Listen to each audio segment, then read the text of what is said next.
Hey, what is up? It's Mr. Dean, and it is about time that we talk about this lovely game on the channel. If you know me, then you know that I am kind of a big baseball guy, and also I'm kind of a big Mario guy. Throw these together and oh man, this sentence is getting me so excited to finish saying Mario Super Sluggers! Now, I grew up with this game back in the day on the Wii. I remember having friends come over to play this game all the time. It was so great. Now, also, this is not the first time I've talked about a Mario sports game on the channel, and it definitely won't be the last either, but just like with Mario Tennis, this is a pretty faithful recreation of its respective sport. I mean, all the basic rules of baseball are intact here. I don't think we need to get into all the technical aspects of baseball here in this video, because knowing me, I would become a baseball geek, but just know it's baseball with some crazy Mario fun added in. Just like in Mario Tennis, there are also several different modes and features in order to pad out the experience, which is a lot of fun. Now let's go ahead and get into the basics. The two teams each have a captain, which can be from a variety of characters, of which I will go ahead and list off since they each have team names, so let's see how good each one is. First up is Mario, with the Mario Fireballs being the team name, absolutely fire name, and absolutely fire logo. I like how the O in Mario has a fireball in it, and how the fireball's text is warping around the flame. The characters also have different stats for hitting, fielding, pitching, and running too, in which Mario is pretty all around, being decent at everything. Also, each of the captains have a special star move that can occasionally be used both with hitting and pitching, so let's go ahead and grade this. Mario's is a fireball, of course, which is really effective, but at the same time, I mean, most of these are. Basically, it shoots the ball at high speeds when pitching, and when hitting, it just shoots the ball out into the outfield. Overall, let's give Mario an 8 out of 10 as a captain. Good stuff. Next up is the Luigi Knights.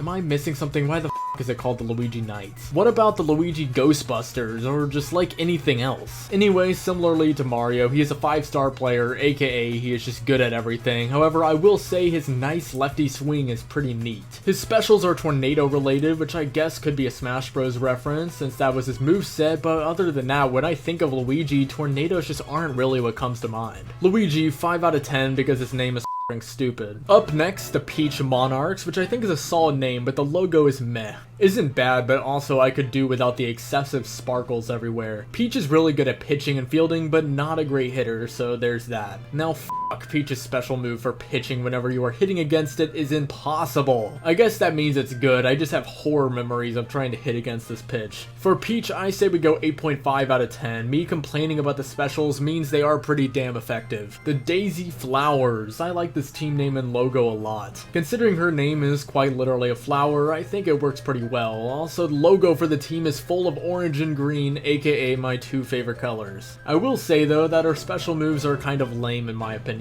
Her hitting special literally just creates a small garden wherever the ball lands, making it so the fielders can't catch it. All this really results in is a free single whenever it is used due to her low power. Most of the other captain specials can at least result in extra base hits like doubles every so often, but this one has always been somewhat ineffective, at least for me. Daisy gets a 6.5 out of 10. I like the name and logo, just not so much the specials. Next up is the Yoshi Eggs, which yeah, the name makes sense, but it doesn't really roll off the tongue too well. The logo does look pretty nice, so I will give it that. Yoshi specials are also kind of fucking ridiculous, so there's that. His pitch is quite literally impossible to hit, and when you use his special for hitting, it makes the ball bounce really unpredictably. Yoshi gets an 8.5 out of 10. His high speed also makes him pretty useful in game. Okay, I'm gonna be real, the Birdo Bose logo is kind of fucking fire. Look at how sassy Birdo looks. As for the specials, Birdo's pitch will repel backwards before reaching the plate, and the hit is just like Daisy, where it is basically just a free single. Sure, that's useful, but it's also just so much more lame than a lot of what else we got in the game.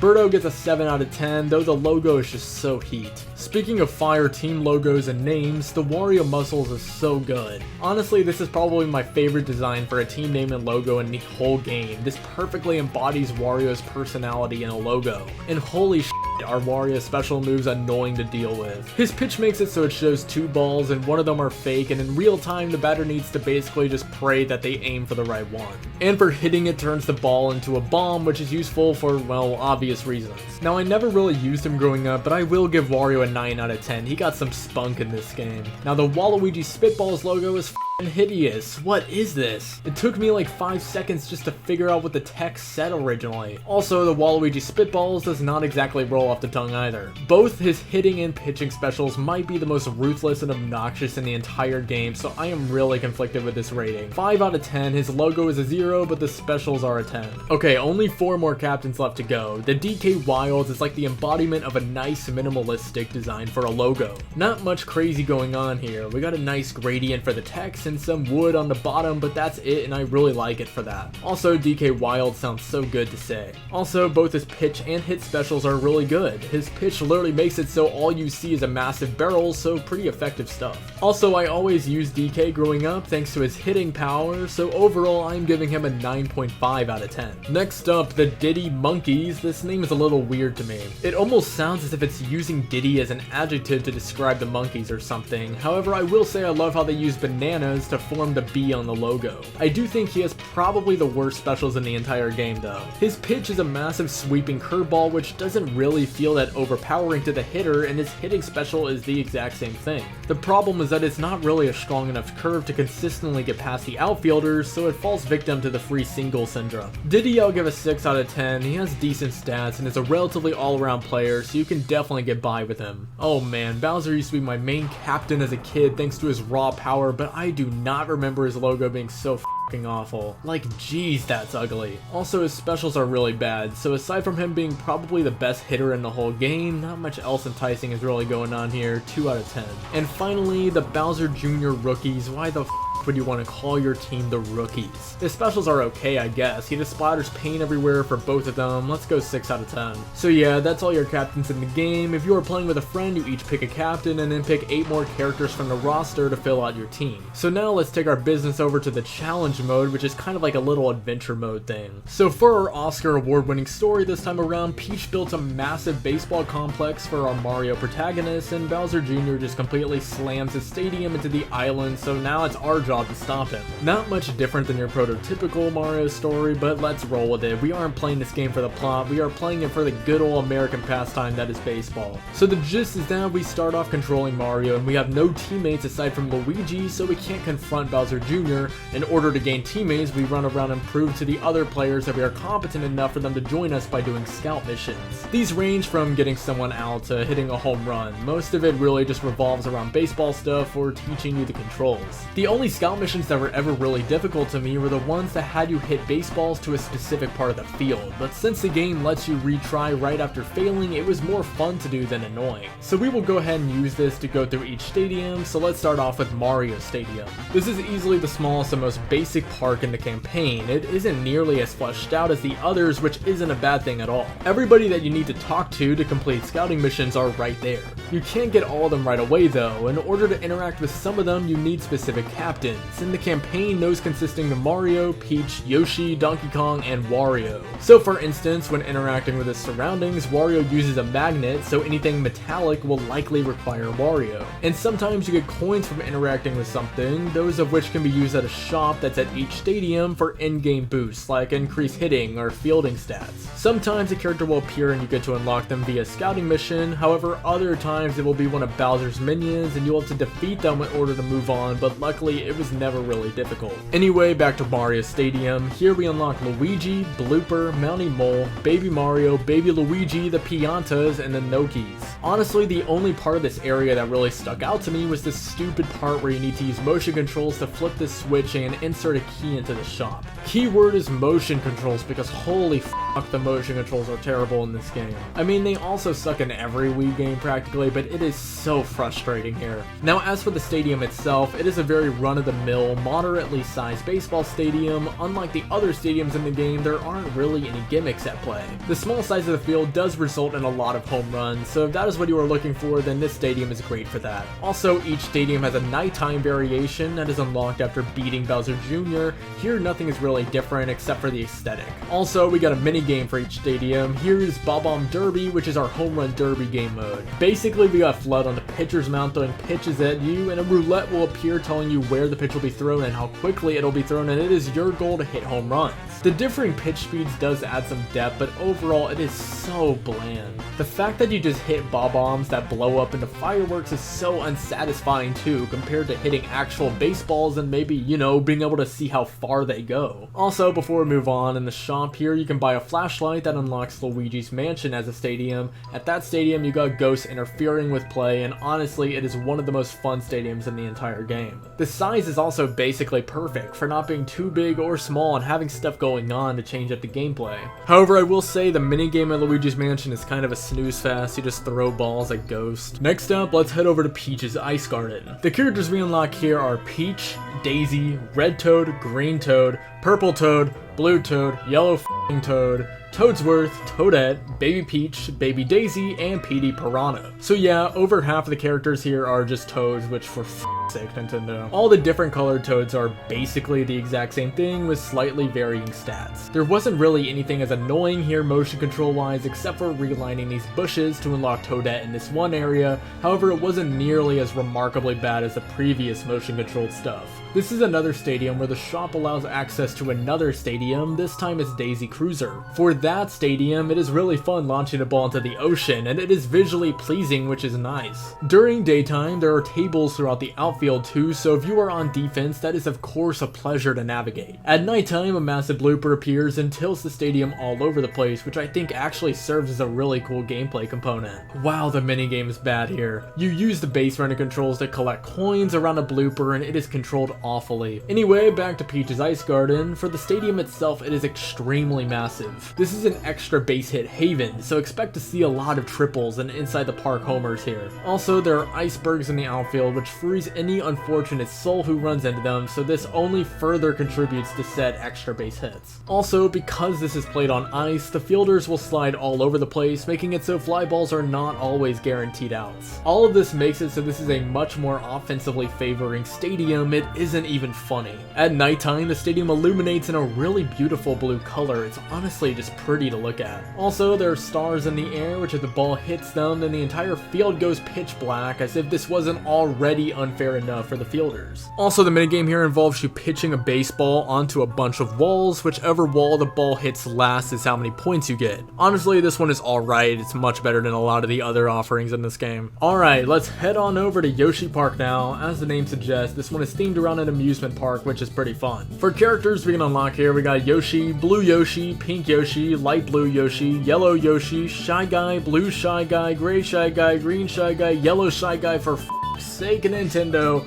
Birdo, and finally Wiggler. I want to take back me complaining about the amount of Toad skins that there were back on Peach Ice Garden, because just wow. The main thing I remember as a kid from this area is this little minigame we get to do to fight Bowser Jr., where you need to react to which way the piranha plants are facing and throw whichever pitch corresponds to that. Also, you complete this quiz to unlock Wiggler, which consists of baseball facts and random Mario related facts as well, which I unfortunately had to Google just how many tentacles Blooper had because, well, I'm stupid. Also, we got more terrible motion controls with hitting all of these piranha plants with baseballs on this Ferris wheel. This unironically is stressful and difficult because of how bad the motion controls are. As for the ballpark itself, it's moderately sized with two massive walls in left and right field where a train comes out occasionally. If you hit a fly ball that lands in the train, then congrats, you get a home run. I never knew this until it randomly happened to me while recording for this video, so yeah, that's cool stuff. It almost never really happens though. Also, there are pipes in the outfield, and if you hit a ball into one of them, then it will come out of another pipe in the outfield. At nighttime, there are piranha plants that come out of the pipes in the outfield, and the stadium is super pretty with lights illuminating everything. Wario City time. We walk in and everything is full of fog, so how do we solve that? Well, with shitty motion controls, of course. I think I aged about 40 entire years drawing on these lines with how bad the motion detection was. And even more fun motion controls awaits with you now needing to do this electrical wiring bullshit.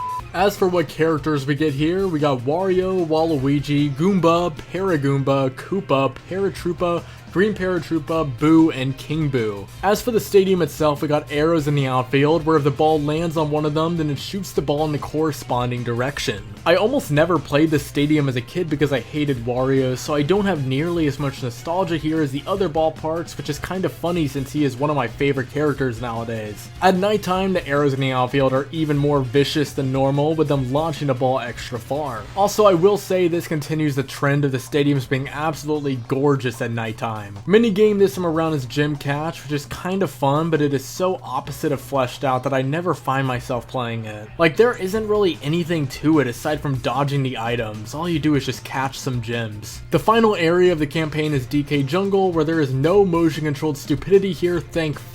Here we get Donkey Kong, Dixie Kong, Diddy Kong, Funky Kong, Tiny Kong, Baby DK, Green Critter, Blue Critter, Red Critter, Brown Critter, and the big bad man himself, King K. Rool. Man, this is a stellar roster of people representing DK Jungle. Essentially everyone here is a viable option in game. Also, a lot of these guys got the ability to climb walls to rob home runs, which adds to their usefulness. The stadium itself has jagged walls in the outfield and barrels that occasionally roll around acting as obstacles. Also, there are some DK themed flower things in the outfield too, which can affect play. At nighttime, the barrels are on fire, which is of course mortifying. And as for the mini game, you time up your swings in order to hit some barrels to score points. This is the closest out of all the mini games to actually being good, but it didn't really stick the landing for me personally. Is this just me being cynical? Absolutely. Finally, it's time to take on Bowser Jr. and Bowser, so let's go ahead and get on that. Bowser Jr.'s playroom is a pretty adorable stage with massive walls everywhere. There are little icons in the outfield, which if the ball lands on them, whatever the icon shows will appear and likely attack the outfielders. Can I just ask why any character is still willingly playing in the outfield in this game? That place is so treacherous. Unfortunately, when playing Bowser Jr. in the campaign, he is on rookie mode, so this is way too easy of a matchup.